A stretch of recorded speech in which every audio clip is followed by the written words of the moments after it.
If you are joining from Reggae Global Radio, I am saying happy independence in the diaspora. Wagwan.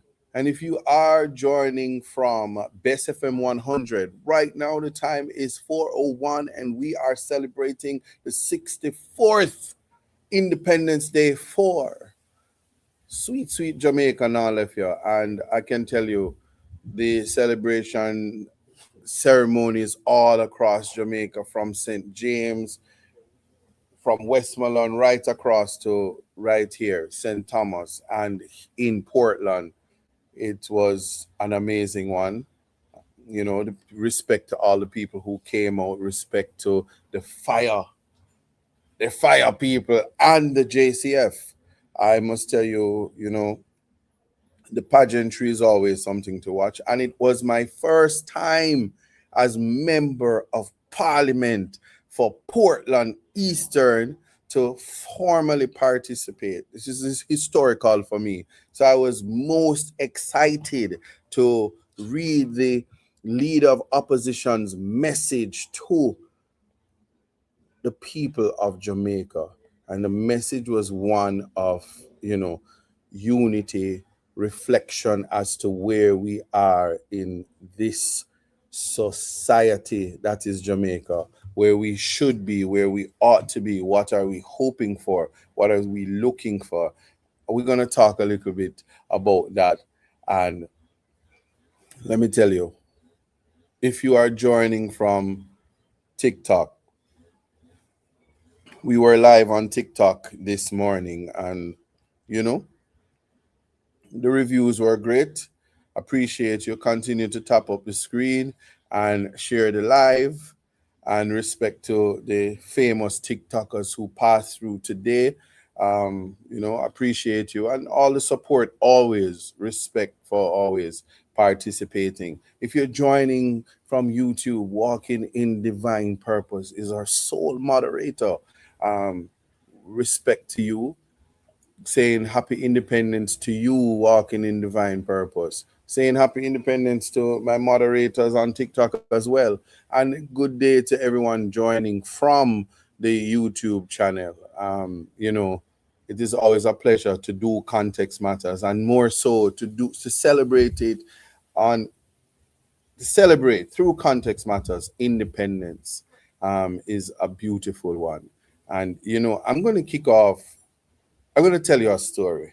So there is this, but was in the past tense, because I used to lecture as an adjunct lecturer for criminal law at the University of the West Indies, the Mona campus. Yes, Faculty of Law. And a young lady entered my classroom, most confident. From you meet her, you know that her future is bright. Brilliant young lady. She asked all the right questions. She pushed the envelope. She was present. This young lady was memorable. And if you know anything about, if I've taught you at the university and seen you now in the courts, in the halls of justice, as prosecutors, challenging me and opposing bail, I'm proud of you. If I see you as defense attorneys or in any field, I'm so proud, because I know that the advice to be memorable is exactly what I have achieved as someone who influences the next generation to be so much better than me. Now, let me tell you, having done that, I entered Portland and I met this lady in the fellowship division. And Portlanders, I'm talking to you more than anybody right now. And this lady tells herself that she is going to Carnation Market. She don't care, say, for her granddaughter is lawyer.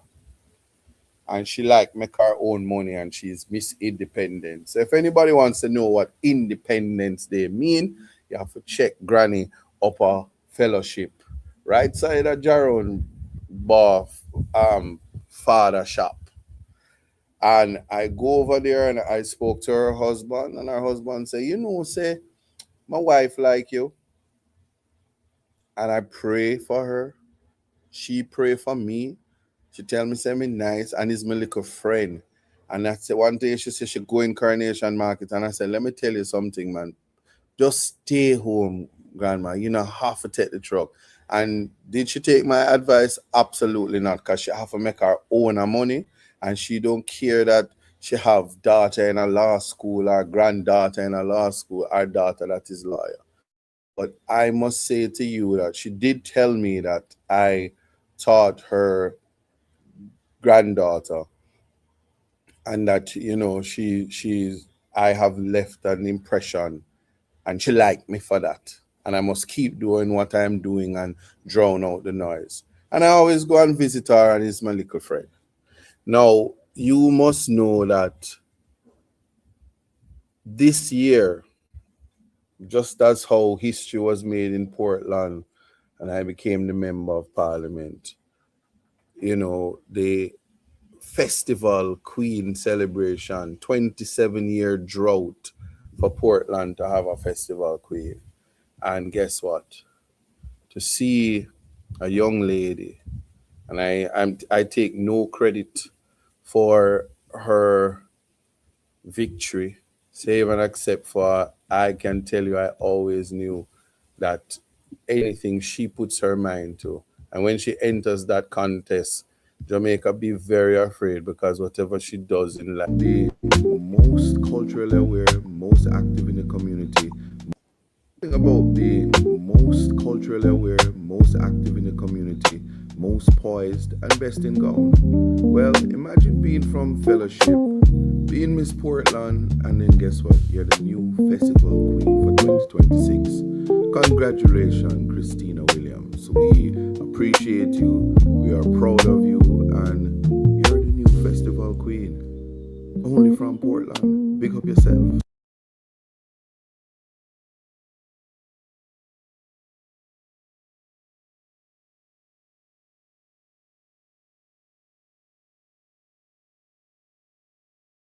This is a momentous occasion, because Damian Crawford is finally independent. He has found himself on TikTok, and he's tapping in, but he's not tapping the screen. And I must tell you, I have to say there it is liberation for the Rasta because he has found himself on TikTok. Somebody show him how to put a picture on his screen there. But I must tell you again, congratulations, Christina Williams. Your confidence, your most erudite behavior is one to watch. Looking forward to working with you, and just looking forward to what your contribution will be to Jamaica at large, both legally and just with all that you do. I must say that to you. Now, you know, the conversation to have today is just that. The questions we must ask ourselves: are we independent? What does independence mean to you? What are the conversations should we be having? And how do you feel about your life as a Jamaican? Jamaica being 64. There are some of us that's older than Jamaica. There are some of us that Jamaica can only be an older sibling to us in years. There's some of us that are figuring out life exactly like how Jamaica is figuring out life. And beautiful speeches that repeat what we know of the past, can that be anything to celebrate when in the face of a disaster, right? Mr. Isa, please, when are you going to talk? All right. In the face of a disaster, in the face of recovery, in in the face of mass contribution from the world at large and the diaspora, the controversy surrounding delay, the misinformation and political PR agenda to sway neglect as conversations about sabotage, to make everything that matters to the Jamaican people political, is not a conversation that aligns parallel to independence. If you take a walk on the streets of Portland Eastern, there is a beautiful building for that is known as a homeless shelter. Yet the homeless walk around, some with mental illness, sleep at the post office, sleep at the foot of the bank, on the streets of Port Antonio. And there's no independence there. There's disenfranchisement and neglect from governance. The remnants of our colonial masters. And if anybody know about Governor Eyre or Eyre and what he would have done in the Morant Bay Rebellion, that's our heroes, being George William Gordon and Paul Bogle, met their demise by the hands of an oppressor who in today's day and age would have been put before the United Nations and the criminal courts of justice internationally for crimes against humanity. But yet we experience police brutality. We experience high rates of fatal shootings. We experience abuse in ways so unimaginable that if you don't believe me and think I'm telling a lie, it's never gonna get old. Right here before independence, them pepper spray Desmond I.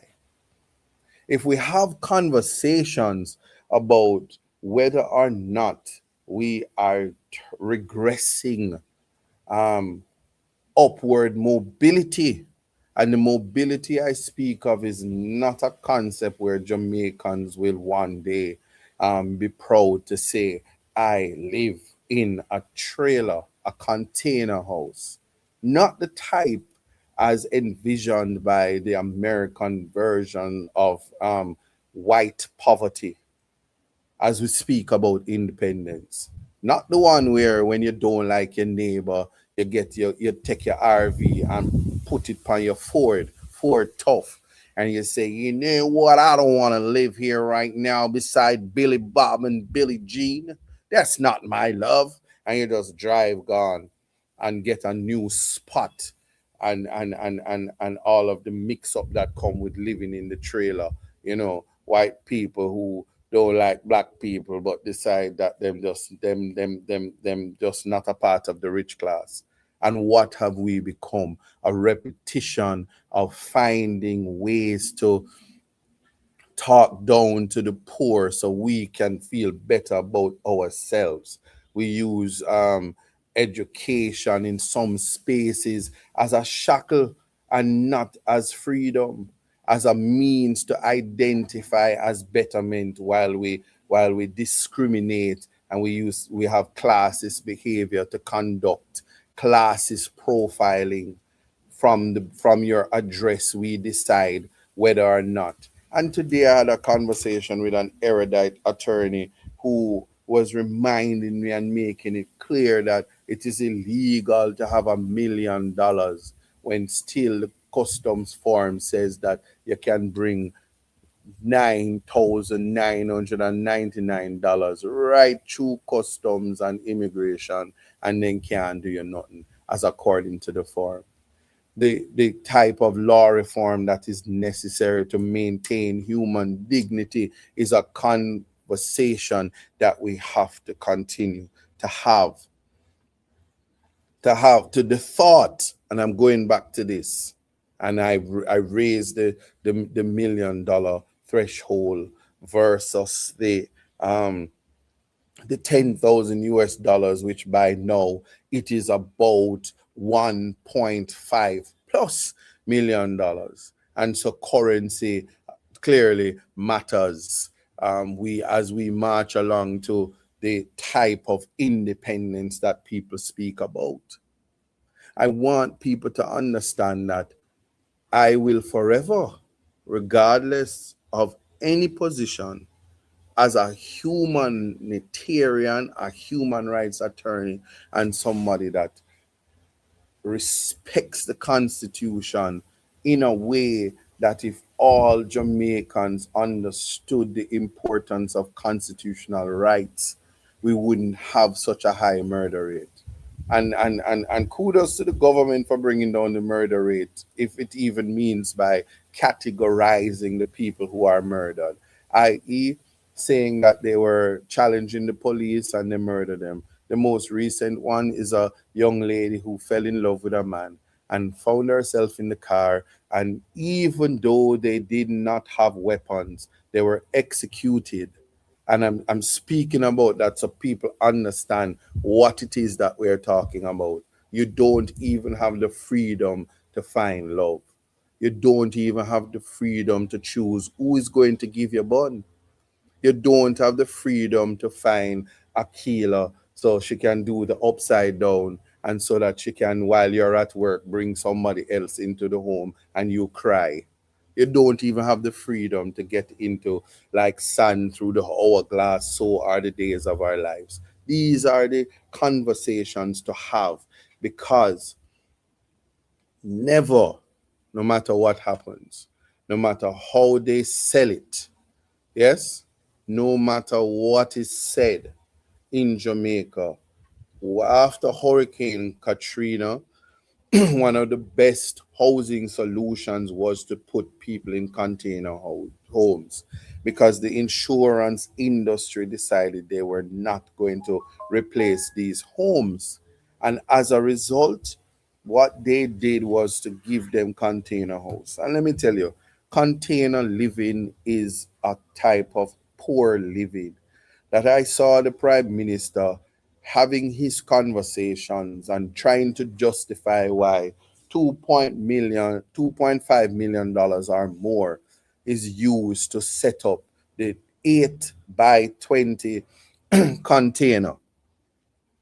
And he says, yeah, it need water tank and pump, and it need sewage and waste and pit and all of these things to make the, he first said one bedroom and said, but you can call it a studio, one room. Well, let me tell you something. My people, my Jamaican brothers and sisters, sons and daughters, and parents too, and grandparents, never in life through my hand will a son or daughter of Jamaica live in a trailer, a container. It is actually an inferior model to what a RV looks like. Never was it designed to have for human living. And if you don't believe me, you have some men and women right today saying, yeah, independence are gone, but me not get no bail because the presumption of innocence don't mean nothing to those who are put in the place to respect the Constitution and find weak reasons to keep persons accused of crime behind bars. Not because they have credible information consistent with judicial pronouncements by the most erudite Justice McDonald Bishop, the president of the Court of Appeal, who gives guidance on how to ensure that you do not deprive persons of liberty while awaiting trial. Furthermore, those who have to stay in as a guest of His Majesty in Jamaica is living in subhuman conditions because every prison and every lockup is worse than a kennel that you can put a dog in. So a day in prison is like 1,000 years. And a cell in prison that hold 3 people is almost identical to trail to container living. Because after you put a kitchen in a 8 by 20 and you put a bathroom in the same container of the 8 by 20, or if you even want to say you make it an outhouse, and by the time you put on a next chair, and by the time you put on somewhere for put your clothes there, and by the time, I remember, them giving it to you, knowing well that if you are a single mother, because your baby father probably him hate you so much that him fabricate information after him beat you for years, then him make him police friend them charge you because I'm not like you again because your life get prosperous and bad mind is a part of some people. Yeah. And they know, government knows that while you're dealing with domestic violence and you have to try to get away, them gonna put you in the container, knowing that them never gonna elevate your life and leave you to live in there with 4 or 5 kids. And then we're gonna talk about the medical reality, the mental aspect, the res- the respiratory problems that come with living in confined spaces. They know, they know, and um this is supposed to be a short term, short, meaning the conversation about container homes was to take place months ago, and here we are going slowly into the anniversary of Melissa, and just getting ready to put persons in that type of living. I won't accept it. That is my position for my people. Yes, and it is important that people understand that. And I understand there are persons who will comment. Even on Independence Day, you have to text and type for your supper. You don't work nowhere. You avoided education. You avoided an honest living. And so you are a vlogger and you are a warrior for misinformation.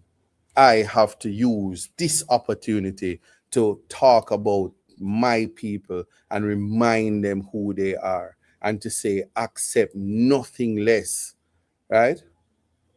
Accept nothing less but the best for you. And if there is a leader who don't have a problem living in a container house, then give up your good house where the walla we live in, and give it to a family. And as long as you put my people in a container, you should live in a container, so that when you feel inconvenience at any point, that is the time that the other rest of Jamaica should come out of it. And that is for any of my counterparts, whether on the the Jamaica Labour Party side, which is the government, or the People's National Party, or anybody who feel like them independent. Not for my people, not for Jamaica. And as it is happening, there has to be um, there has to be a conversation about the length of time you're going to put people in mental incarceration, dehumanizing realities. Talking about it on Independence Day is going to say to you, are we independent? And there will be persons who have the responses that way before Melissa, people were living in subhuman conditions. And the government is not responsible for all these people, and so on. So, but let us not forget that the government held the monies that was sent to help the people who were disenfranchised, and says they have made the decision to place it into NARA and to do the rebuilding according to them. It's not taxpayers' money we're talking about. We're talking about money that was donated because there were people all over the world, Jamaicans who left this island for a better life, and felt the pain that their families and their brothers and sisters were feeling, and they donated their money, their hard working money, that this government never helped them. Nobody in Jamaica never helped them for make. And when people send their charity and send their burials and send their everything that they can, and government put roadblocks. If I tell you my nightmare about clearing a container, you would understand the level of systems in place to ensure that poor people get the hardest fight. And I will say this, whether it be in the court, whether it be in the parliament, whether it be in Portland Eastern where I am, when you're fighting ISAT, it's only the people you're fighting. You're not hurting me. But I'm compelled to speak the truth about how you disenfranchise and how you hurt the people, poor people. But you're gonna run out when it's Easter time. You put your face on the bun and smile and give them little cheese. And when it's time for election, you already abuse them so much that $5,000 is palatable to them. So I will always speak my truth, and I will always have the conversations about the things that are to matter. So I listened to the Prime Minister's message.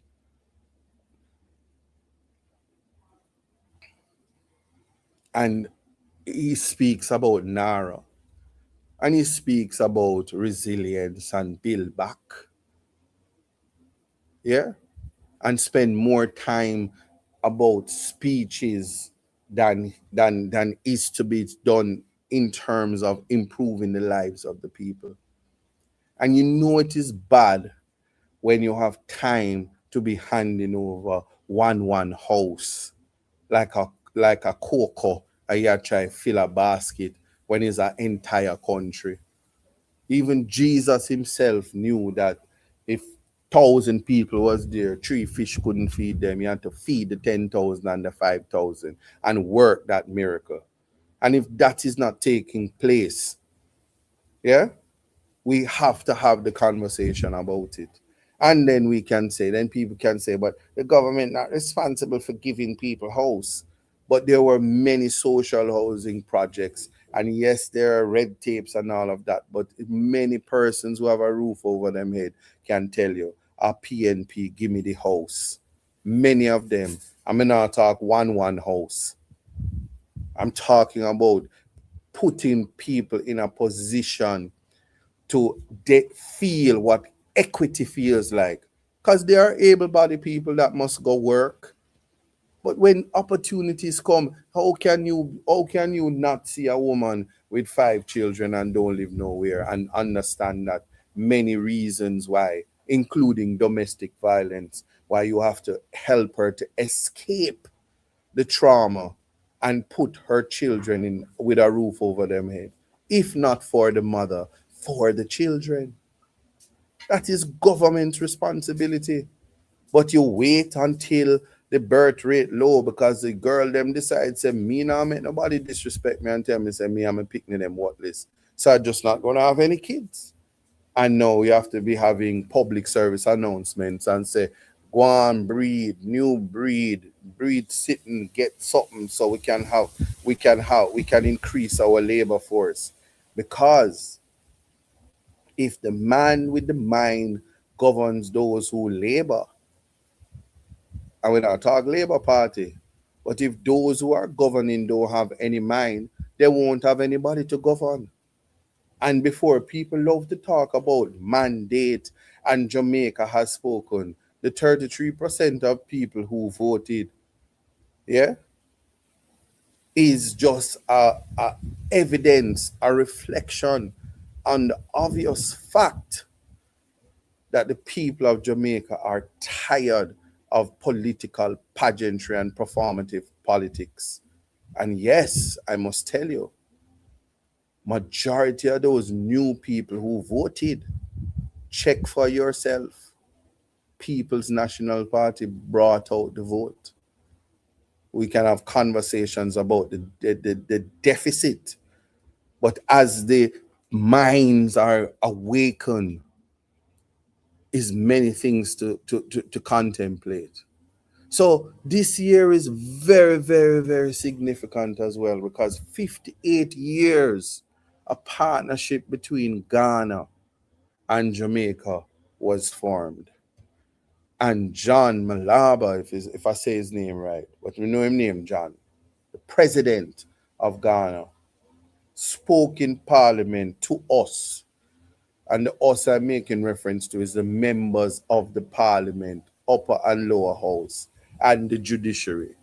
And while he spoke, three, it's more than three, but you have Chief Justice Brian Sykes, you have the President of the Court of Appeal, McDonald Bishop, you had the President of the CCJ, Justice Anderson, yes, and there were other judges, and there was even the office of the public defender, yes, the Carolyn Reed Cameron. And I just want you to know that these persons, when it comes to the judiciary and justice, they represent Black excellence in such a way that we are talking about independence, but there is drama in the parliament about the road to republic, the standard of true independence. And there is pussyfooting around. You have some real pussyfooters. Yeah? And we must stop it. We must think about how we want our sons and daughters to feel about being a Jamaican. And so that time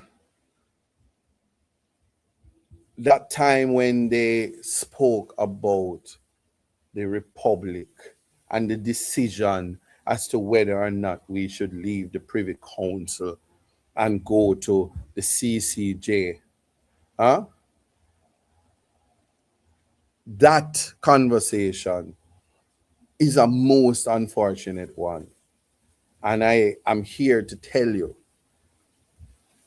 the man who is in charge of leading the charge to the Republic is the Honorable Delroy Chuck, Minister of Justice and Constitutional Affairs. And he has said Jamaica doesn't have a human rights problem.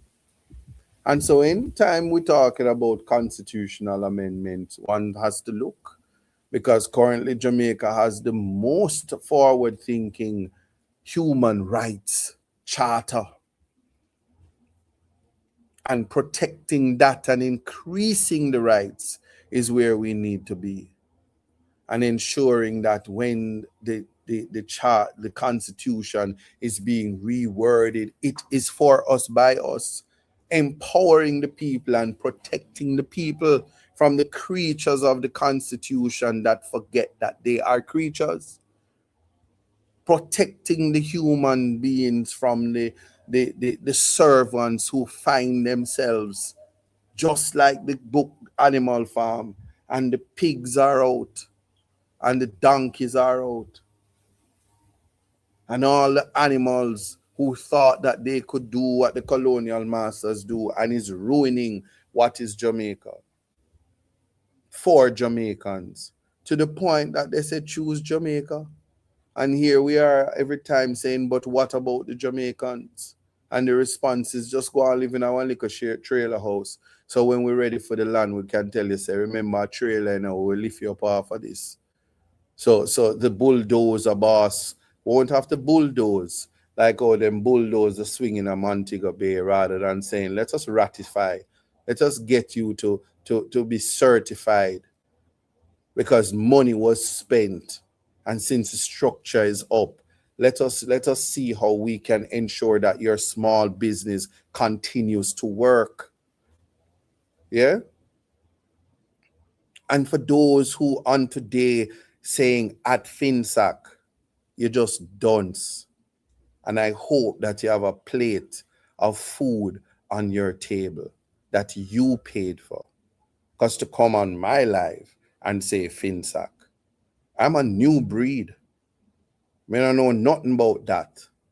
So the next time you talk about any 18 years of PNP, yeah, I'm going to tell you right here on national radio, on Best FM 100, that the mistake that your parents made was not making a trip to the pharmacy.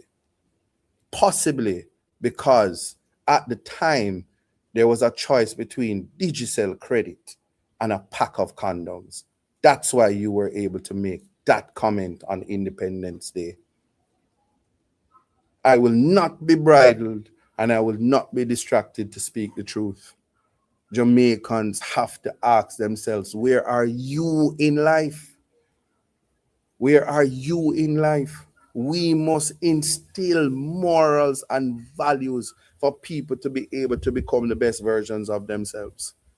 We must not allow confusion and we must not allow disturbances. We must not watch our brothers and sisters disenfranchised. So I will speak up about it.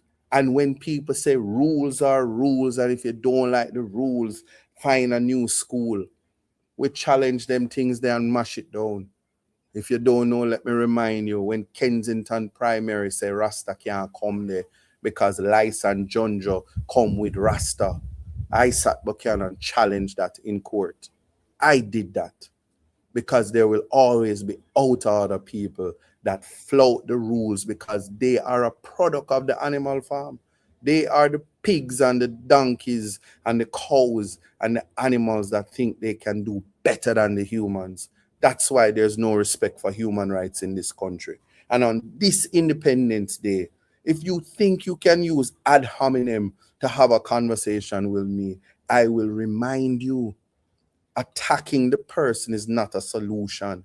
And the worst thing you can ever say is, shut up because Uno do it. Me is not a part of the Uno on any day. Yeah? Don't include me in nonsense. Always remember that.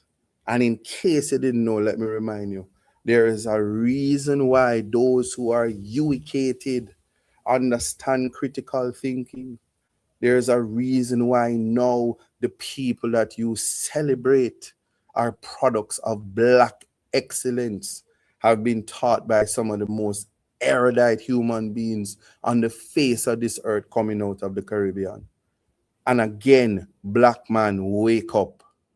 The significance of the president of Ghana addressing the parliament of Jamaica is lost on many.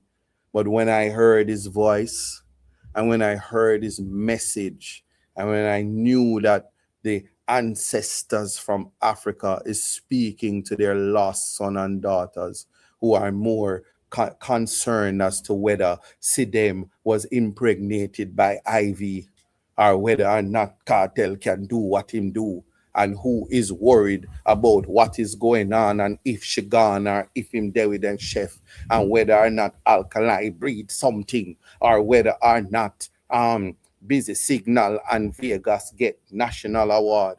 Those are the things that you are distracted by, while our sons and daughters have lost their identity. So that the future of this country, yes, the Jamaican youth must learn. I can tell you, no, not distracted, but I saw the players from the team Outlaw in the Portland Eastern Night Football League who was disqualified because they had a team fight on the field, on the pitch at Carter Park, and both teams were disqualified. And I saw multiple versions of an apology coming from the Outlaw, none from the other team. But I will say this, it takes a responsible team manager and responsible team members to know when it is to get up and apologize and try to do better, not as a political pageantry, but on self-reflection, because there will always be people at the bottom of the barrel, the crabble house them, that will try to bring you down when you're elevating. Now imagine God give you a talent, the ability to run up and down on a football field. Can't tell you about it, because if you give me a ball right now and tell me run down one side of Carter Park, just call me one run. Put number one on my jersey, because when the match starts and me run down the field, I hit that. So when God bless you to be able to run up and down and hone and improve your talent and the ability to participate. Remember, the spectators come to see you. Whether you win or lose, in that moment, you are the star. All of you. And if you are distracted and people can pump you up for you to lose your greatness because they lack any substance whatsoever, it will be to your demise.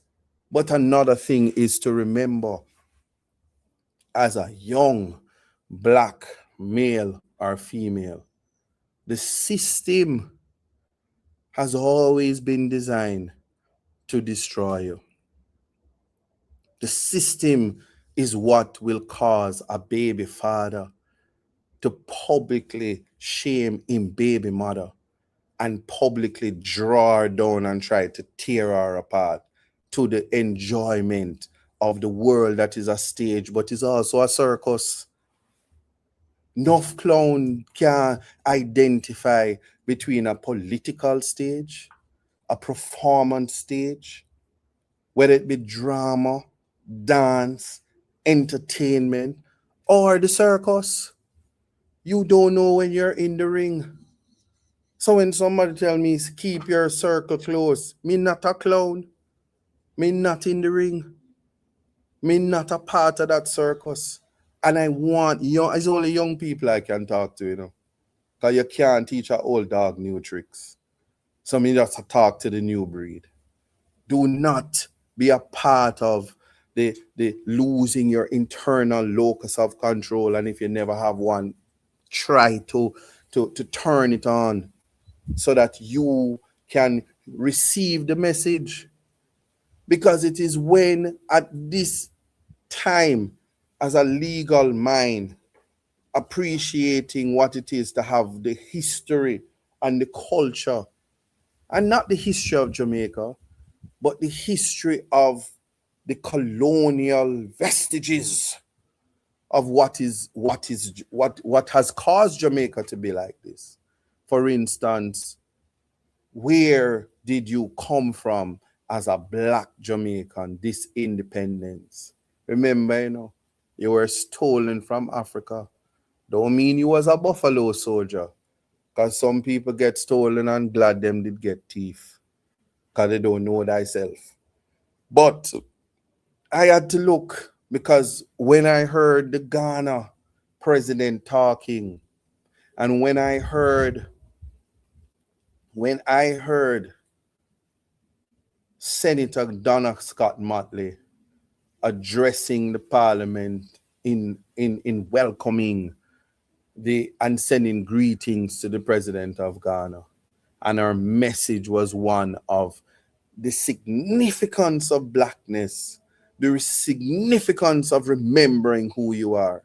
And I looked around and I saw members of parliaments, and I saw the responses, and there was the military there, and there was the police, and I observed, and something said to me, when you leave here, I said, go and look at the dynamics of Jamaica and why 400 years of slavery is one of the inheritances as a Jamaican that we experience in our Jamaicanness, because it became apparent that when the president from Ghana was speaking, and he even responded to the prime minister said something to him, and he said, for those of you who didn't know, he said, thank you.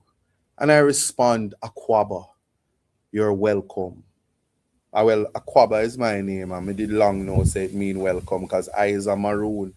And I realized that maroons are from Ghana. And I realized that finding your identity, that's why some of us is so different. And I realized that that's why Portland people stay so prideful, understanding their identity and their worth in the middle of oppression. They don't lose their worth. That is significant. So that when people speak your language and identify with you, because you know who you are, you just need to remember who you are. So not all of us can receive the message from the president of Ghana, because historically you're probably not from Ghana. But he did say that he has encouraged all of the African nations to remember that we are out there and we can come home. That don't mean some of us want to go back to Africa. Some of we not even want to go America or Canada or England. We good yes or Jamaica. Because the problem has never been Jamaicans.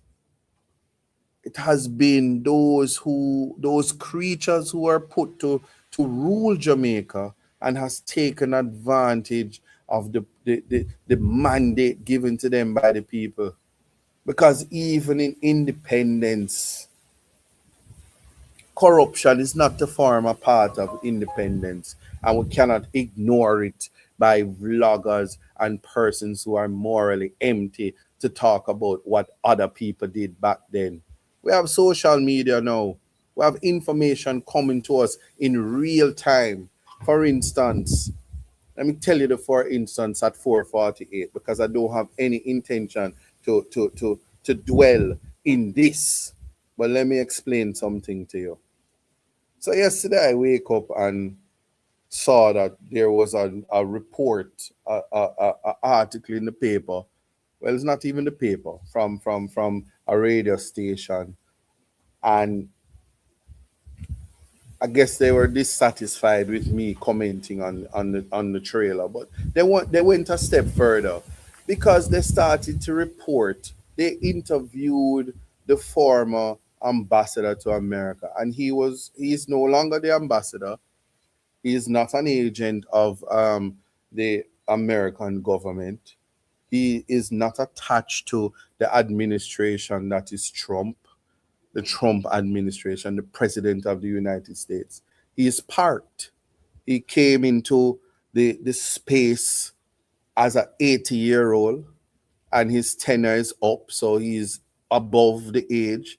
And when I don't want anybody to think that I'm exercising age discrimination, but we must remember we're talking about independence. So beware of those who have privilege, who are from the days when sheets used to over them head. So when them talk about any Jamaican, I'm wary about it. And he was allowed by a radio station, even one of them, but I'm not gonna say one of them. Big up George Davis for getting him national award, because me tell you, my brother, you talk for that. Then can't deny you that. Me I big you up. All who are vex, George Davis, you deserve that the national award there. Cause one thing about you gotta talk up the things. Except the idea of biased media reporting is one where intelligent minds, Tom drunk but Tom no fool, I mean not talk Tavares. So if you don't come for me. The intelligent mind listens to bias reporting, and form their opinions and make. Right now, them say Chat GPT. How would a man here say, and Chat GPT say foolishness, nonsense. Yes? But hear this now. They had a full interview, and the man say, yeah, Peter Bunting talk up the things them, and I saw the man them lose them visa. Yeah, man. I'm here to tell you nonsense, complete garbage. And we're in the era, without any apology, where I will say that one of the biggest fallacies in logic is to think that you can just pick up anybody, wash them off, clean them up, and because it's coming from their mouth, it becomes law or truth. Facts are facts and cannot be skewed, right? It can never be skewed. And so you see, once I know that you are compromised, I always invite the people to get the information for yourself, because here it is, having had the interview and muddied the waters, misrepresenting to the public all the lies. For instance, let's look at timelines. They put stuff out there and they blog, and they love to run and sue people when people blog on them. So some people, so anyway, let me leave that one alone and stick to the facts. No ad hominem. Save and except for so many things attributed to Peter Bunting when he was national security. And I will start by saying this: national security will receive information that is in the interest of the security and good governance and the orderly running of the nation. You don't believe me? George Bush heard that Saddam Hussein had weapons of mass destruction. And following 9/11, they went right into Iraq and they killed Saddam Hussein and his sons, and we still await upon the weapon of mass destruction. But you know what they say on the world stage? It is better to be wrong for national security than to leave it and don't preemptively defend yourself. And public international law, yeah, allows anticipatory self-defense.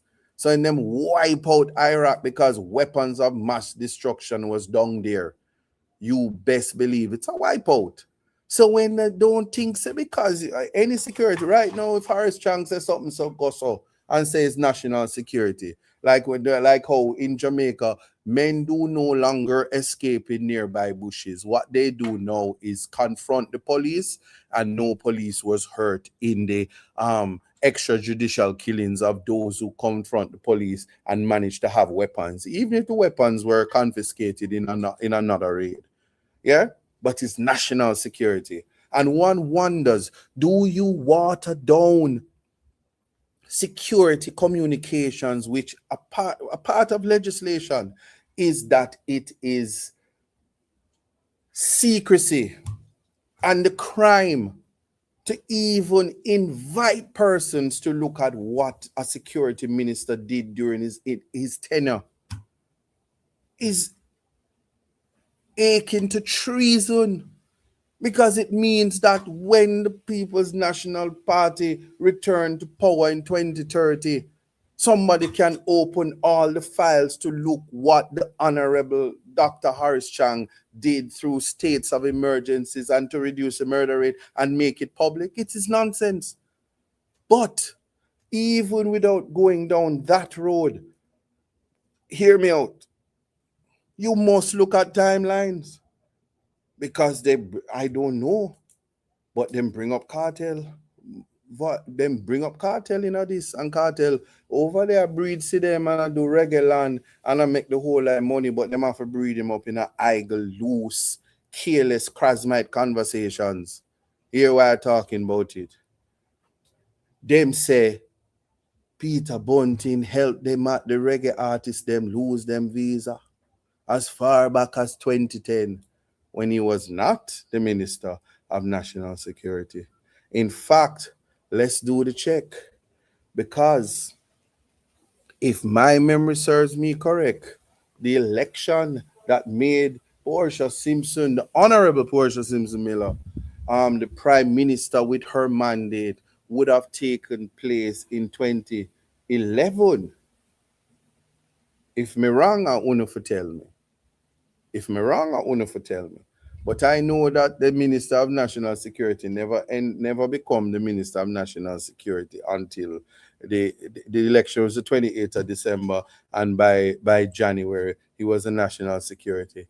By then, there's no visa for him to take away for Vybz Kartel, because if I'm correct, he would have toured the facility and Vybz Kartel was in one of them.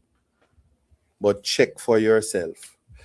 Similarly, he would not have been anywhere to participate in any visa conversation in relation to the Honorable Minister Daryl Vaz OJ. Yeah? But after that wonderful interview, let me just make this clear. Yeah? Big breaking news. Former ambassador to Jamaica, Donald Tapia, tells Cliff Nationwide and Tyrone Reid, Cliff Hughes and Tyrone Reid, that former Minister of National Security Peter Bunting asked Jamaica's major organized crime and anti-corruption agency, MOCA, to review Daryl Vaz. Now, let me tell you something. Security thing that, and no go so, because here's what. That is hearsay in its higher form, would not even be accepted in the court, even for the fact that it was said, but or the truth of its contents, whether the exception to the hearsay rule. Now, you as the ambassador, where you're there up a Hope Road, you know what I go on in a mocha, poker, chocolate, yeah. You see why them have to break up certain things? But anyway, check the timelines, because here the big update. Mocha said, no, don't mix me. Security Minister Peter Bunting had not instructed the agencies to investigate Minister Vaz. Don't tell no lie, pan way. If you want to mix me up with Starbucks, Mocha. The only thing foreign we want to mix up in a Starbucks, a Venti or a Grande. Mocha, Choco, Latte, Yaya, voulez-vous coucher avec moi ce soir? Lady Mama Lord. No mix we up with no Daryl and them things, Mr. Tapia. After enough tilapia fish we cook up a Sligoville for celebrity cookout. Out bright and out of order. And Mocha said, I know me. But quick. You can't just throw nonsense out there and then on the decide, say, make we correct the record quick. Life don't work like that. And so you see, every time that we hear people passing gas through them brain, gas fly up in them brain, we should rubbish it as nonsense, because tabloid behavior has no space in the orderly running of Jamaica's business. And for the last time, it coming like when me in a Portland and them are saying me for fix road. Me not responsible for fix no road, but they're on the internet saying it every day. Poor me. Not even one gas voucher or back to school voucher me have. Government and NARA responsible for everything. So when me do, when road want fix, me call up the minister himself, the minister of road, and the minister say, make a look into it. That's what I can do. When it don't look into now, me get my camera, me get my video, and me go out there and say, see the road there? See the hold them? Andrew hold them. No, sorry, Honorable Andrew hold them. I mean, learn from the politicians of the past, because they said Thomas MP, who was an MP from Moses' days, nowadays, not nowadays, Noah, the ark, when the ark did a bill, the Honorable Pernell Charles did say a Portia hold them. So now Andrew have the mandate, a theme hold them. So any hole where out here and deep and wide and dig out, we know who forgot to. And I just make sure I call the minister, and it's well understood, because my prime minister tell me, say, young MP, new breed, don't make them stress you over fixing no road, because no MP, whether them dance on it or not, fix road. Don't watch them in a them tractor and them roller and a pretend say road are fix. It no go so. I will be here to rubbish the garbage on Independence Day and any other day. Misinformation is a thing of the past. We must rubbish that lie. And the mix-up must stop, because ad hominem, this attacking the person, has nothing to do with the issues. We stick to the issues. It's 5 o'clock. Let's take that break. Right now. Right, it's all in life. Gotta keep your head up and keep it straight. No time for living a lie. Gotta keep it moving till you get it right. That's right, it's all in life. Gotta keep your head up and keep it straight. No time to be living a lie. You can make it if you try.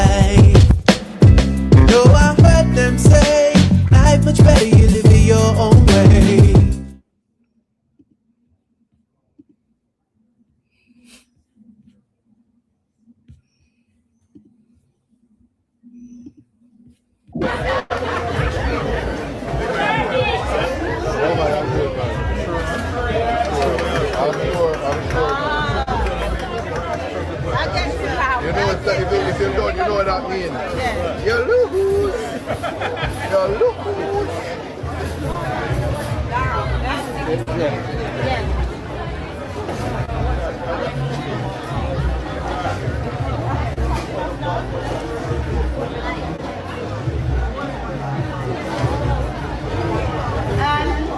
And where are you at?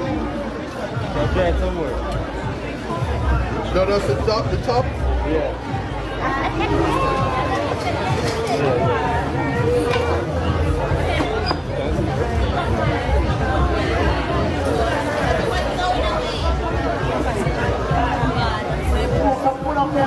That's the skin. That's the skin part.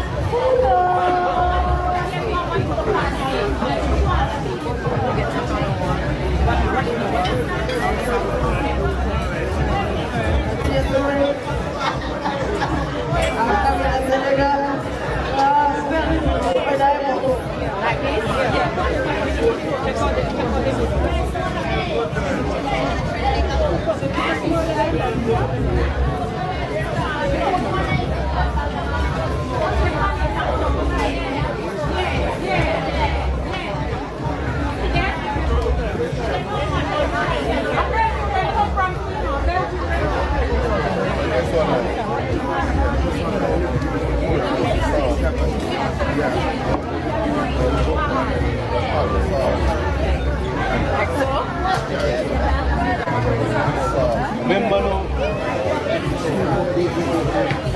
No, we're gonna do that.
Right, it's all in life.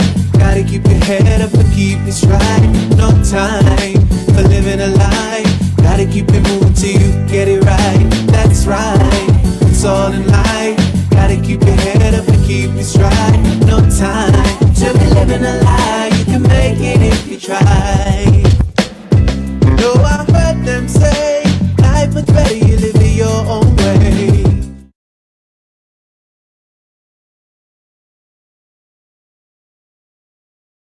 If you are just joining, the time is 5:05 and you are tuned into Context Matters. I am your host, Isaac Buchanan.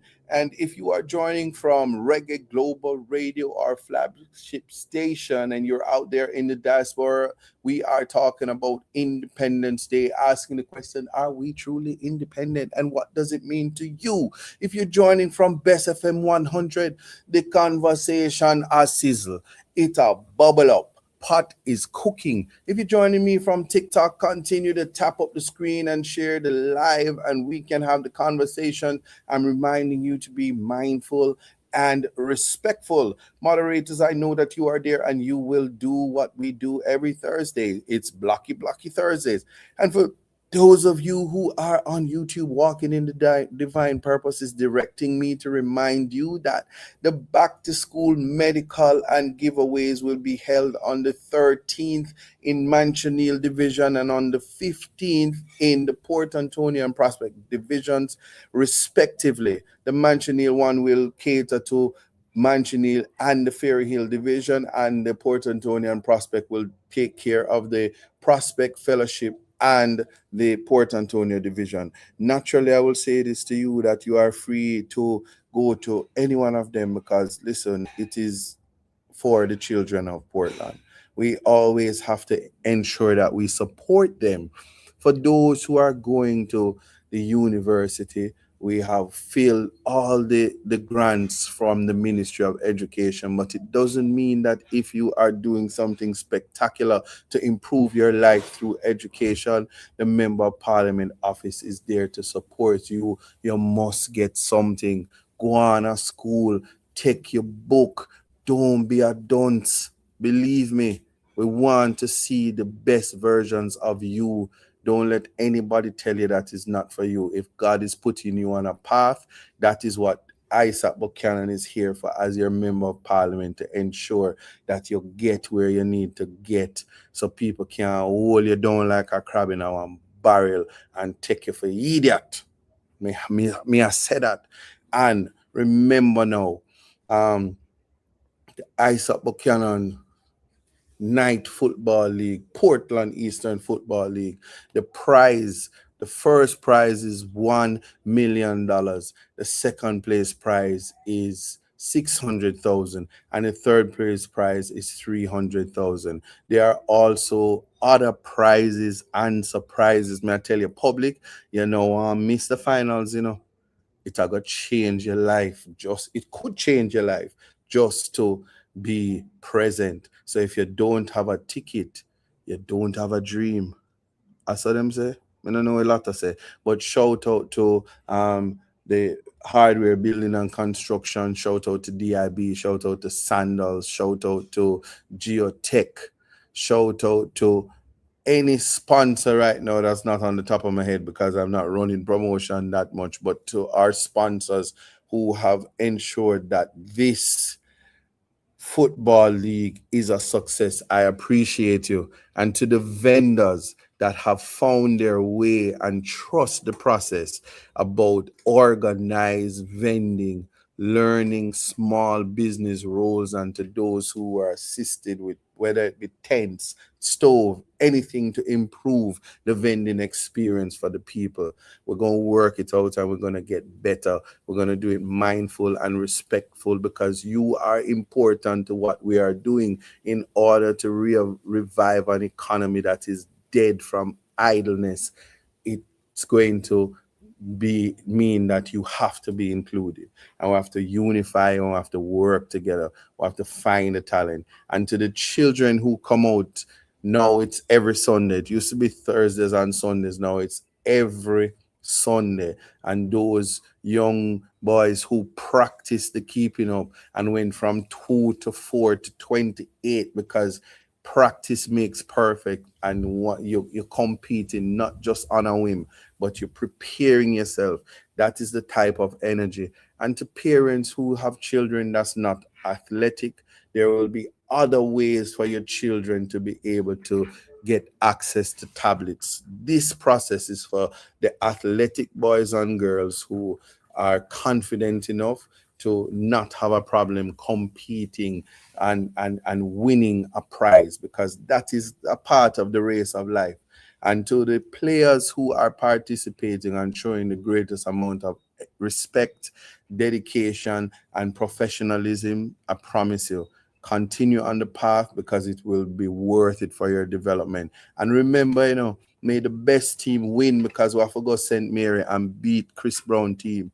We have to go St. James and beat Nikisha Burchell team, especially after them trick me for come a Sligo Bill, the most erudite MP for over Sligoville, the Natalie Nita Garvey, who tricked me to come and cook. only to find out it's pork them did want for eat for win, and a Sonny Keisha get for win. And me I got scandal her because somebody tell me say she did have one microwave in the car and them cook the pork from them yard. So them for disqualify her. But it's true, me know say me can't let me the appeal process late. Me can't bother do a judicial review and go a Supreme Court for them review as to why my salmon was the best meal and me should have did win. But you see, Camille Buchanan out of Bellevue come second. So me never did feel too bad because one Buchanan did in the race. And I gotta just leave it at that. And they also discriminated against us because no men won in the cooking, and I'm a top chef. Even though I did learn for cook the night before, I still should have did win. Because I train hard. My cookie salmon is salmon because me no win, so it's not salmon yet. And next time I gotta do salmon with little jerk pork sauce since them so them love the pork. I just not gonna taste it, so I just let go. But anyway, that said, we're having the conversation about independence, and one of the beauties of being independent. There's a famous song question. Tell me what you think about this. I bought my own diamonds and I brought my own gifts. I only ring your celly when I'm feeling lonely. When it's all over, please get up and leave. The beauty of being independent is it comes with a lot of constitutional freedoms that you can enforce. The freedom to move when you want to move. The type of freedom to move that if you do take a bus, it's because you want to, not because you have to. The type of freedom to live where you want to live because you can afford to do it. To fly, and even as you're flying, to fly anywhere in the world as a citizen of the world. The type of freedom that economic stability is what is preventing a lot of persons from experience in the independent Jamaica. Yes? And for those of you who are saying that I'm a fly-by-night cook chef, nothing is wrong with that. Because look at me now.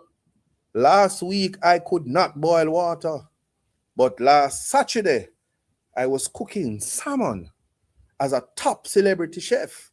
So one day in life, the freedom to be a worthless boy that could not boil water, to doing gourmet, high, top Norris, Michelin chef behavior. And I was sauteing. Where the something name? The green something. Yeah. No man, the green something when I cook.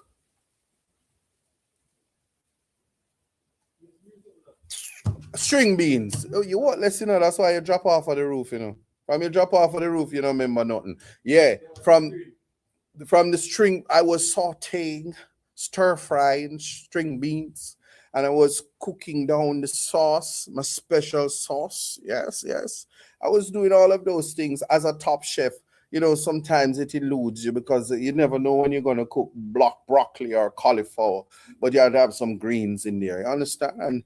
And your calories, but this is an independent conversation because, to be able to have salmon that you catch over there at Navy Island, swimming around is not everybody can say that. And I went out there in my yacht after my helicopter picked me up, and I landed in Navy Island, and I went spear fishing myself, and I caught the salmon and freshly catched, and then I used the teleportation device from Star Trek, and I beamed myself up with Scotty, and we landed in Sligoville, and we entered the competition. I didn't win, but it's all a part of life to laugh and to cry. It's all in life. So anyway, back to reality. The idea of independence also means that having gotten the ceremonial freeing to self-governance, because that's what we got in 1962, the opportunity of self-governance, to create opportunities for education, for housing, for culture, entertainment, and sports, the opportunity to develop human rights, environment, the opportunity to recognize indigenous people, the opportunity to promote, not self-promote, but to ensure that Jamaica would have been what Singapore is. And we were there. Singapore wanted to be like us. And now we want to say we're first world, but we are moved like we are fourth world. We are moved like we are the underworld. We are third world. We are Thundercats. We're all living, and Mumra, the ever living, clearly is our prime minister. Eh? It must be that. But you see, I is lying over right now. And on third earth that they call Jamaica right now, we have to do better. We have to. We have to think about what it is that we want for the future of our country. Right? Me want to stop and think about that. Somebody say, oh. No. You're from the 80s when me say Thundercats and you say, when I say Thundercats, you say, oh, thunder, cats, oh. Anyway. So it has to be big up all those on TikTok saying who right now, all the Thundercats fans. It has to be that we are making every attempt to add to what our forefathers fought for. Our national heroes didn't sit idle. And even as we're talking about independence, Marcus Garvey was so instrumental in in shaping Jamaica, that he died with a broken heart because he was not able to sit in Gordon House. Them fight him out, him did black. So as a Rasta man who fight hard to be a part of this historical 64th independence. And here all this time I thought there were Bill Gates and building vases and all of these things. And I realized that you have to participate to the best of your ability if you want better for the country. You have to teach, you have to educate, you have to enlighten. Yes?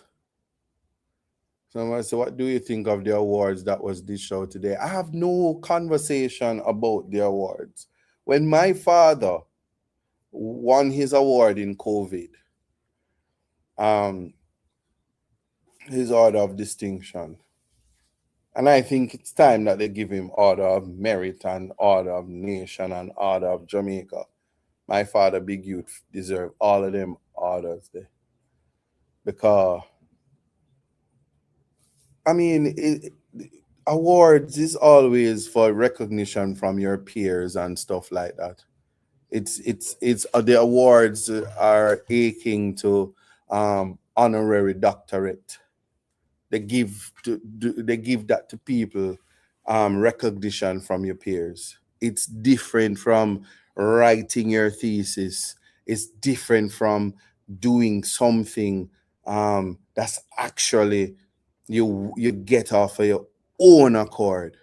It's awards are ceremonial. And all I will say about who get award today, when PNP win, nobody know for vex when the award them a give away. Because me I feel like say, if I'm here give out the awards, them Rosalie must get one award. As Deppin pan TikTok. The other day, I see her hold her son. Her son bright, but she hold him and she a ball and her tongue ring and come out her mouth. And I say, Lord Jesus, she deserve a Order of Distinction. I mean, if they can get where they get all kind of people. Let me just leave it up. Me not call no name. I mean, not throw no corner, I mean, not call no foul. But me just feel like say, I saw it go. Because you give the awards to who you like. You give the awards to who supports you. And that's what awards are. And it's just unfortunate sometimes that it's a national awards. And there are persons who I mean, when I look, I'm not singling out anybody, but there's a justice who she got her award today.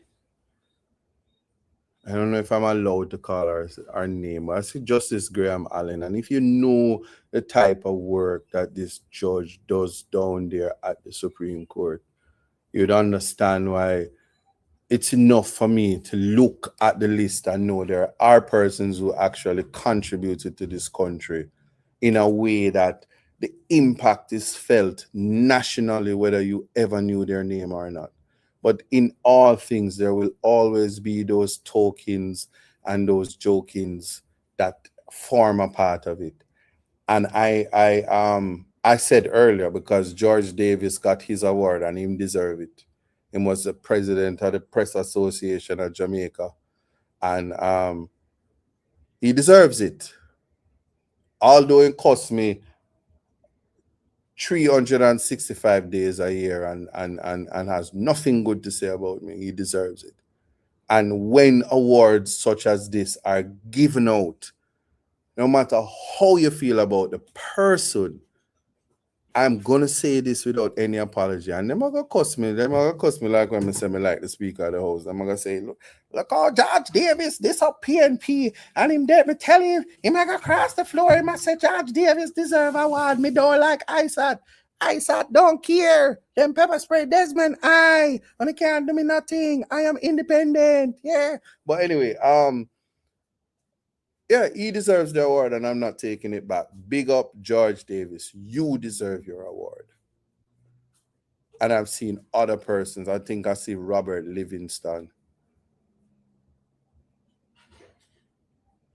I don't need to single out anybody. I didn't look at everybody, and I'm not here to say who deserves it or not, because it is the government who through their processes and those who applied, that they have made the assessment. There are persons now who are complaining, but no application was put in for your daddy. No application was put in for your mother. No application was put in for your favorite teacher. No application was put in for Desmond. Them pepper spray him eye and him don't get Order of Jamaica, but Darrell get it. You think if PNP didn't have power and them pepper spray my eye, me that get me OJ today. And if me did have a OJ already, them would have give me a OJJ with a little N on it. Cause never in my wildest dreams would I ever believed that them pepper spray Desmond and him don't get an award for it. Him would have, no, he's a hero. He is a hero. Yeah, think about it. Nanny catch a bullet. George William Gordon and Paul Bogle. Them hang them. Bustamante say BRED is bread. And when them say you miss the A, him say a true breader. Yeah. He's a hero. Norman Manley had a son, Michael Manley. And him had a story where him use habeas corpus. And he make me use habeas corpus. Him said to the judge, after the man get found guilty, him said, Judge, give me the body. Him said, go on, and him walk out of court. Yeah, hero business that. Marcus Messiah Garvey say if you're without confidence in self, you're twice defeated in the race of life. Yes, man. Sam Sharp, what you mean, man? Sharp like our the Deacon. Listen to me, man. All of our national heroes did something great. So there is no way that list could come out and Desmond get pepper spray in him high and him not get an award for that. Where else will he get the award? And next year will be too late. So when somebody says how you feel about the list, I am flabbergasted. I am taken aback that Desmond don't make the list. All the officer with pepper spray him eye should have made the list. Him should have get an order of distinction in police pepper spraying class for pepper spray Desmond eye. But you see, it's politics. Why the police never get it and Desmond never get him OJ. If it's even a glass of orange juice, them could have did game. Cause I'm milky music to take the spray out of my eye, but I'm gonna leave that because red light, yellow light, pepper light, go. I don't like you, I don't like you, I don't like you. Because anyway, so having said that, I want to transition into things that are significant on a day like today. The significance of having a connection to find your identity, your Afro identity. And yes, we are out of many one. And I know those who have no shortcomings because they historically know who they are, where they're from. So on a class system, they have no shortcomings. Some of them are happy when your best self is awakened because they don't have to build their walls higher. They don't have to wind up the wind and they don't have to be afraid of you. Intelligence and opulence and ambition is something that we must strive for because it's in us. The greatest people out of Jamaica is ghetto them come from. Some of us are just watered down versions of the great people we come from. And I'm always happy to say that I am the least among my siblings from my mother's stock. And I can't say that from my father's stock, but I know all of his children are great. The ones I've met. And the ones I've met so far, I'm the least among them. But my father himself is so great that I'm just a watered down version of him. And it's ghetto him come from. And so I'm not joking right now. I'm being very genuine about knowing where you come from and why you don't sidestep. And those of you who know me would have heard me speak about my grandfather. He never got a national award and he should have. But I always remember telling my mother, but you never fill out the application so that he could get it, so that people could remember that James Samuels Portius, who everywhere across Jamaica, the folk tale of him using his Benz to put an engine in the back of his vehicle. And they said, but James, how you put Mr. Portius, so you put the greasy engine in the back of the Benz, and him say, that by this most erudite businessman responsible for one of the reasons why no matter what happens to me in my life, I just know that I am great. And when my father named me Isaac, which means the great one, it meant something to know who you are. So even if you never become self-actualized in life, what's in a name? I will tell you what's in a name. Finding who you are. That is why when we did the transatlantic and go through the middle passage, some of us were the name Pokotok Yok. We don't know it no more, so we can't answer to our greatness.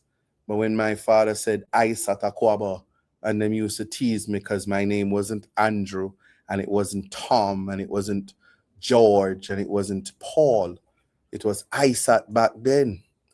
Now when I enter a classroom and I take up the list, poor me can't afford it because people name Tikiana and Epic.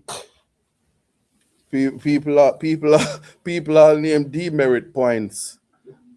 Yes, I tell you, I promise you, next year coming soon, some mother going to go and vex with the father and call them first son pepper spray. Them second son are gonna name Desmond, and them last child are gonna name I. And them are gonna leave them at the grandmother house and it's gonna be dinner time. And she gonna say, dinner time, them pepper spray, Desmond, I, and the three of them are gonna run come at the table. You mark my words, you're not gonna say, I said, how did you know? Because when the kindergarten teacher send red light, pepper light, yellow light, and blue to the principal's office. I promise you, them last name might be Mackenzie. But I'm just saying, what's in a name? Know who you are. And that's a part of finding independence, finding your locus of control. And the transition I'm making right now is to talk about the most important piece of legislation in Jamaica, child diversion. And here is why.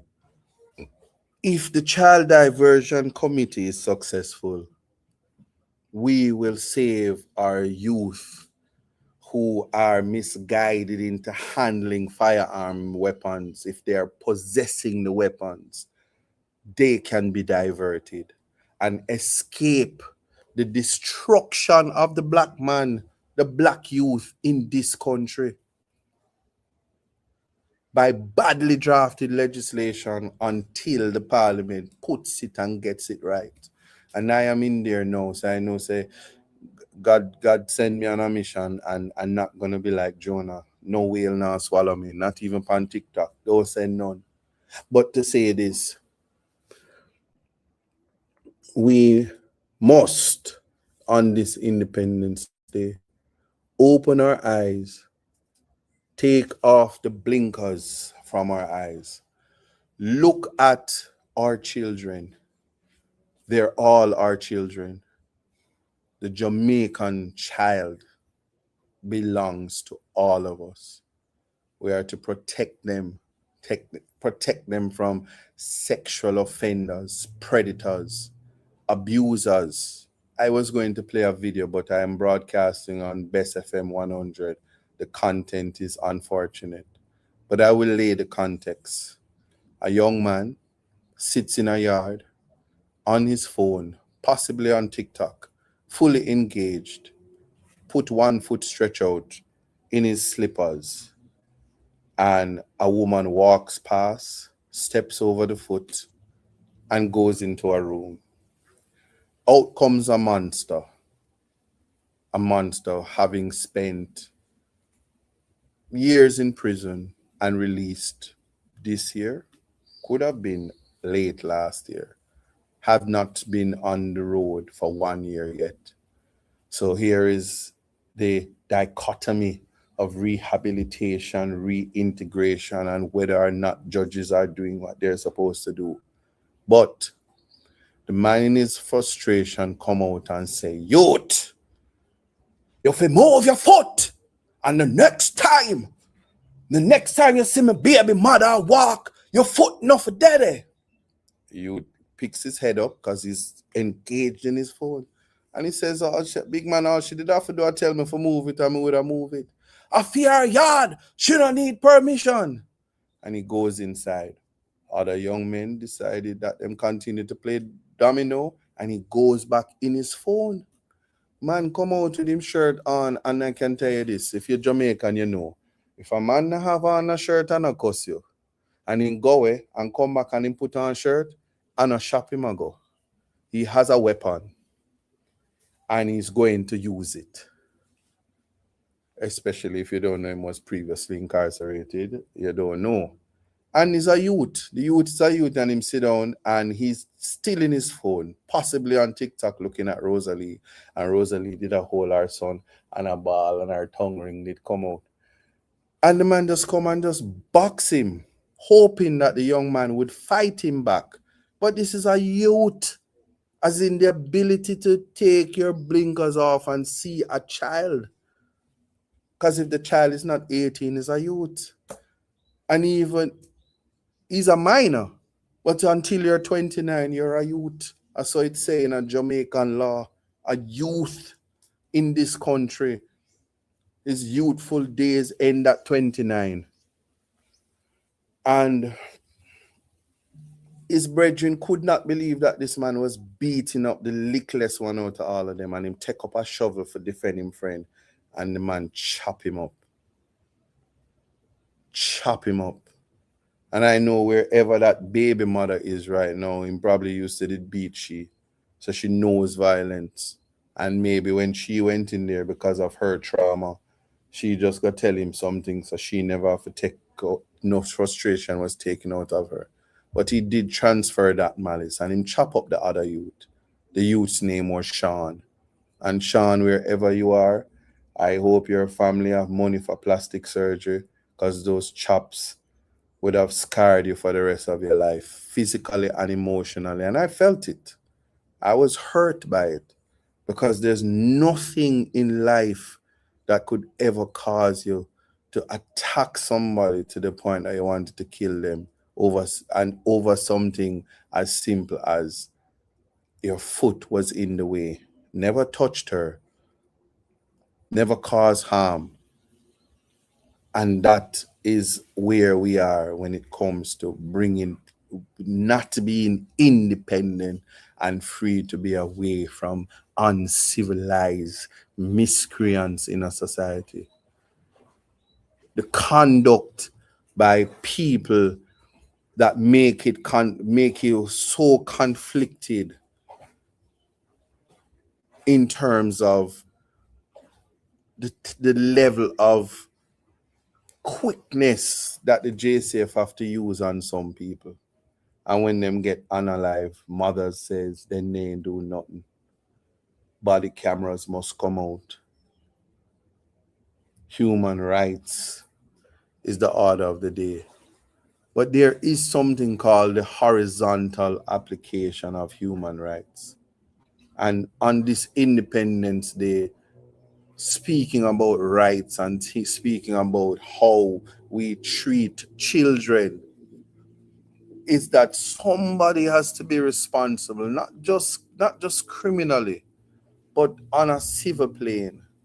So that even if a man have a shoes, the law must enforce you to get the restitution in such a way through constitutional breaches horizontally. Because if a man murders you, he has breached your right to life in the absence of self-defense. And if him have a house and it big, or if him even have a trailer because Andrew gave him the container and is a 8x20, a judge can rule that you breach the constitutional right to life and them take it. Just take a trailer. Or the house, or the car, or whatever it is. So whether it be sexual autonomy, whether it be whatever it is, compensation through breaches of constitutional rights horizontally is something that we have to talk about. And this is in the context that there is a failure, because you see, the same way that you can look on a 16-year-old, 17-year-old and deal with them like them a man, is the same way you see the schoolgirl, 16, 17, 15, 14, walking, and you want to deal with them like them is woman. And then you have unfortunate conversations where a mother have to confront a 40-year-old and say, where you ask my daughter about her virginity for and why you want to take it. And then that calls me to come here and say, we must do something about modernizing the sexual offenses registry. And as long as I have a platform, I'm going to talk about it over and over. There is time and place, and we must protect our children. So the child diversion legislation and its amendment is an opportunity for us once and for all to protect not just victims' children, but children in conflict with the law, so that they don't become miscreant adults, menace to society. We must prevent that by steering them away from the courts, from the heavy hand of the rigid court justice system. Put them in programs and have them interact with role models, black opulence, so that they can see that there is hope and mistakes are there to be made. I can only imagine how much greater I could be if child diversion was there for me. something to think about. But interfacing and criminalizing and giving young people records and profiling them and making a concerted effort to turn children into criminals and saying that they're in gangs. Because you see, them never read these modern day hurry come up who enforcing, them never read Escape to Last Man Peak. Them don't know that Tom Sawyer and Huckleberry Finn are friend. Them don't know about the Little Rascals. They don't know about adventure. They don't know that youthful exuberance is wasted on the youth. They don't know this, or they forgot. They don't appreciate that those who don't come from opulent families that can take up the phone and call the commissioner or call a minister and said, my child is on an airplane and he's found with ganja, and the case goes away. Not everybody have that opportunity. So a girl from England would have been duped by some drug dealers to carry drugs, and poor she never know. She's made to stay here. And because she's a young girl, made to stay here on bail,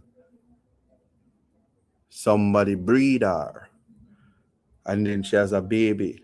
And she goes before a judge, and a judge says, I don't care if that baby want that breast milk. You go to prison. Because we don't understand that youth ends at 29. There's a reason why the law says so. Because as long as the youth is developing, they don't have to worry for force ripe and make them big. Yeah? You have to make them big. Me know a big youth, Him a 70 wall heap and him still is a youth.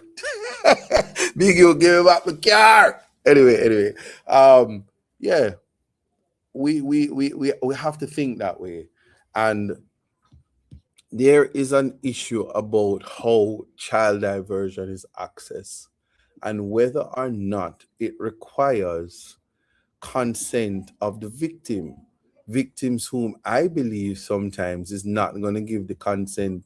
You can imagine you and your auntie a fight over a piece of land and she just decides she I gonna send you to prison because she and your mama fight, and then she make our daughter say you touch the picnic, and then she said me not give permission for child diversion, and then the child goes into a whole thing and brought through the court, can't study for them exam, case done, but them not get no CXC, and then they can't go up on farm work program if the case done, and then get a conviction. They might get a suspended sentence but stay on the sexual offenses registry for the rest of them life. We have to think about all of that. But just to say, let me put this into context and just share with you something that I have. Your thoughts? To court, if it's unreasonable withheld. Okay, go ahead. Chairman? Yes. Can I just say, I agree with Member Buchanan, and I adopt all of what he just said.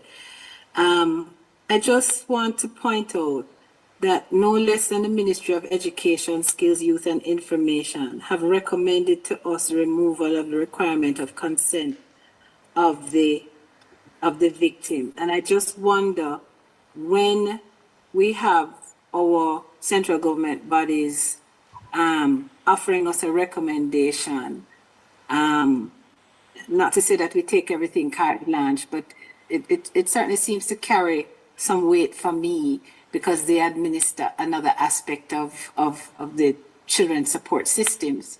So I too agree that the victim consent matter makes this unreasonably bureaucratic and defeats some of the purposes of the Act. We touch on it. Can we delay the final decision when we get to Section 32? Because Section 32 deals with consent of the victim. Let me ask Ms. Clark, have you ever had, do you have many situations in which the victim object?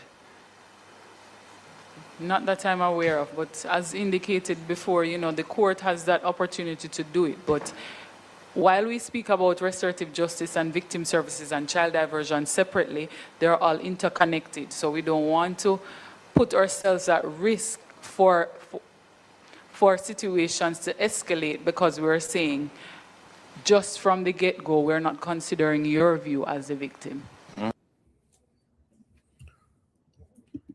Yes, so the conversation is constantly, and I'm happy that a demonstration that when it comes to these committees, the committee members, that is Senator Golden Campbell, we don't always agree, but there are times that we agree. And that's the thing about the legal minds that I love and respect my colleagues in terms of how heated some of our conversations are. But we will oppose a point, and on the very next section, we are together consensus other them in terms of what it is in the best interest of the children of Jamaica. And I just want persons to have a good understanding and invite them to look at what is happening in the court, in the what do you call that now, in the parliament. Yes.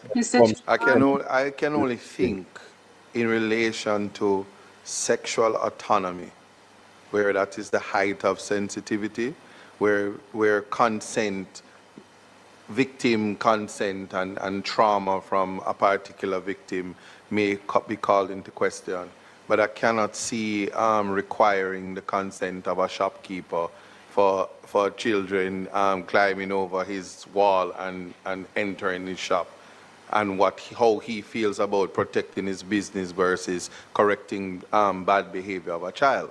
So while we are doing this amendment and trying to modernize the legislation, if we're speaking about victim consent generally, there should be no requirement for victim consent. And if there are circumstances that there are persons who feel that victim consent is required, then that should be set out somewhere or particularized. But I'm thinking that it's going to hinder the spirit of child diversion to hold victim consent, to have a victim hold the program hostage. All right.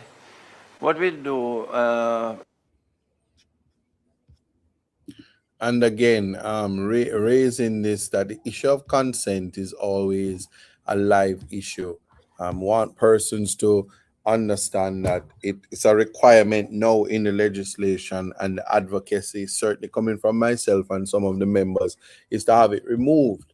I'm happy that the minister is in a position to say that it is up and open for review, because it is significant that as we have these conversations, that this is contemplated for the betterment of the children of this country.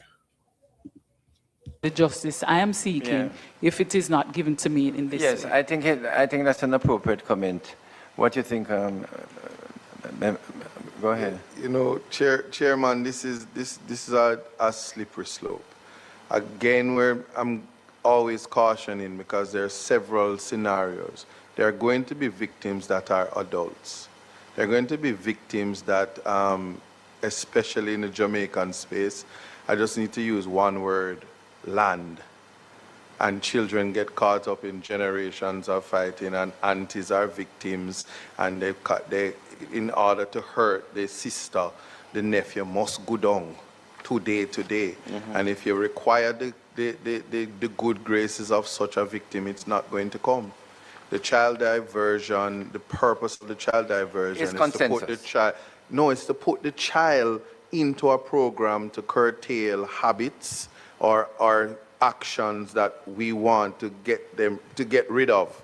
And if it's going to be hindered by victim consent, we're going to find ourselves in problem where victimless crimes are going to be the only situations where most children benefit from. And I think that when we have restorative justice, mediation, and the other mechanisms, victim support and then bring mediation to the table, the consent So just... we don't accept that recommendation. The consent of the victim should be agreed. So, but I'm going to say though, Minister, that we should have more conversation on this because I don't think that the consent of the victim is required. That's my position. Where And the we should court- probably have that conversation. The law allows, though, for where the court believes that the victim Yes, is being and- unreasonable for the matter to be sent to True. child diversion, and that. But the problem with the thing about the child diversion is we want to divert as soon as possible. We want this, especially in this section, we're talking about the constable already saying that this is a caution, this is a warning. It don't give rise to needing even consent. So it's hindering the work of the police who is making a particular assessment. And if we have to go to court, it's kind of making it redundant why we want to divert them away from the court in the first place. So I'm saying we have restorative justice, we have mediation, we have victim services, and we have other mechanisms that we can have victim involvement to empower them. The mediation would be the compensation aspect of it through the court, as well as the restorative justice will bring the family dynamics into it. But you have to treat victim support and child diversion as two separate programs that's running, which would include the other ones where we bring victim and offender together. But I don't think we should disturb this present section. Leave it so that if it's unreasonable withheld, then we have to Court can go send to it court.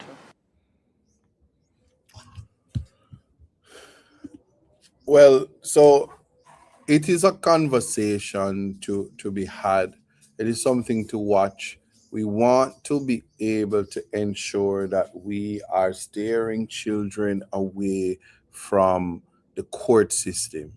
The sooner we get to a place where, whether it be the police officer, whether it be the prosecutor, whether it be the judge, that in the wisdom of these persons interfacing with children who are in conflict with the law, we get them on a program as fast as possible as a corrective measure. We should not see the justice system as a place to punish our youth. And if it were up to me, all offenses would be divertible offenses. Children, as they are young, must be given the space and the opportunity to grow. I really believe that that opportunity can only come if they're protected and be allowed where necessary to make mistakes. And I'm gonna say, you see, because one are dead, not for dash way, we should be thinking of how to preserve the human capital. Because a nation that fails to capitalize on the human capital will always be a third world nation. And I'm going to repeat that. A nation that fails to capitalize on the human capital will always remain a third world country. The most important commodity product coming out of Jamaica is the human. Jamaicanness cannot be put into a bottle and sold. There is something about being a son and daughter of this country, that there are children born outside of this country and their parents find it necessary to take them here so they can get them birthright and Jamaican citizenness to identify with the greatness that is Jamaica. We have lost that, but you soon know, because when Miss Portland win Miss Universe and go over there go win Miss World, just remember says me to tell you that. There is a greatness that is in all Jamaicans, but there's a need to nurture the greatness so that even when you're not seeing it, the people who love you will protect you and prevent you from falling victim to even temptation. And children are the first persons to be misguided by adults, by social media, by messaging. by YouTube, by getting information that some of us are still lost, some of us are still analog, and the digital has gotten social, and the social has gotten AI. The ability to decipher truth from lies has gone. The information is at our fingertips to the point that we are chasing attention spans, let alone putting the onus on children to act as adults when all they need to do is be children as long as they can. And there's no complaint. So that big men and women know them big, and them a tell them partner, baby me little no, spoil me little no, beg you little love no. Yeah.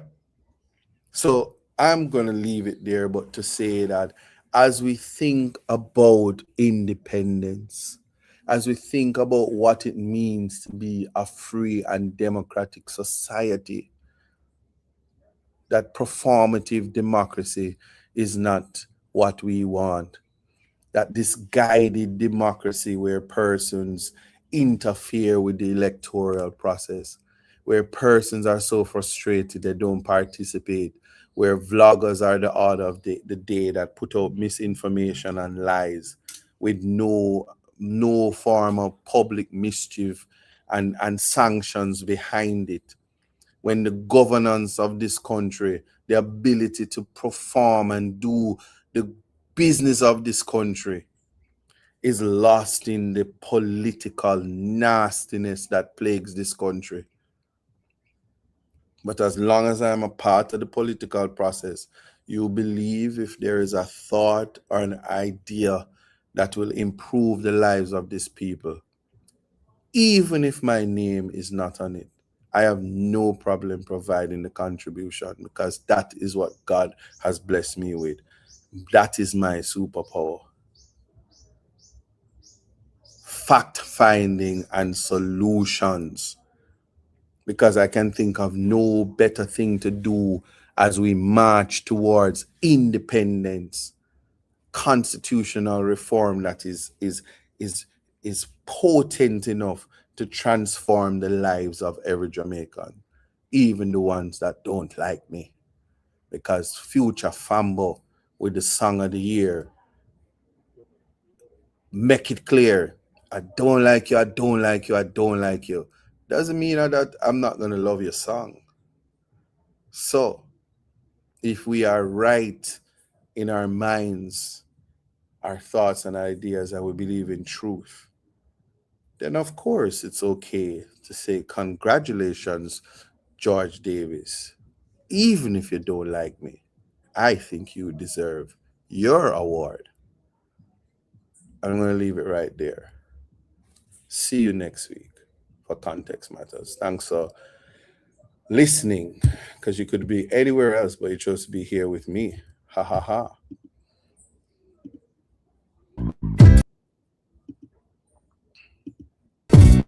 It took some time to understand, yeah, just what it takes to be a man.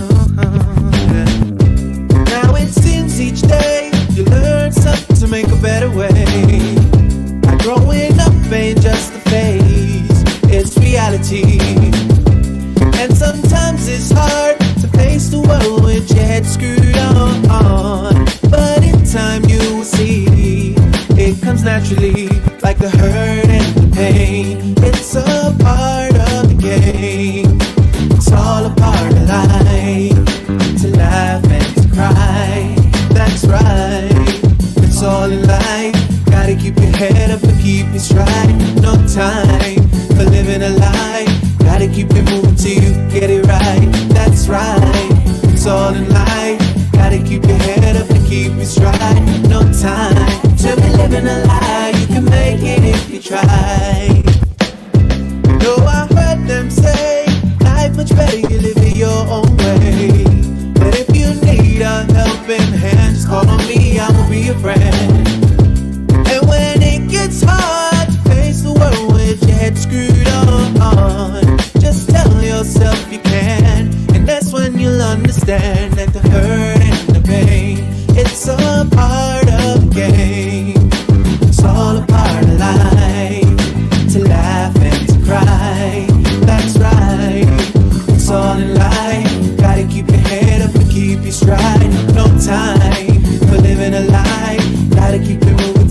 get it right, that's right.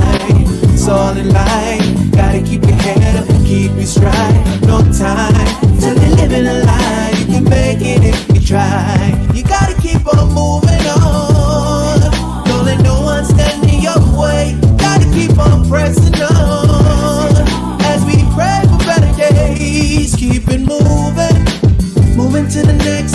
When they try to bring you down, we gotta take it to the next level when they come around. That's right, it's all in life. Gotta keep your head up and keep your stride. No time for living a lie.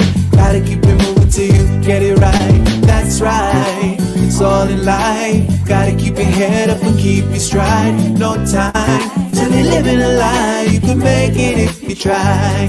Just keep your head up, yeah. Just keep your head up, yeah. Gotta keep your head up, yeah. Cause everything's gonna be alright.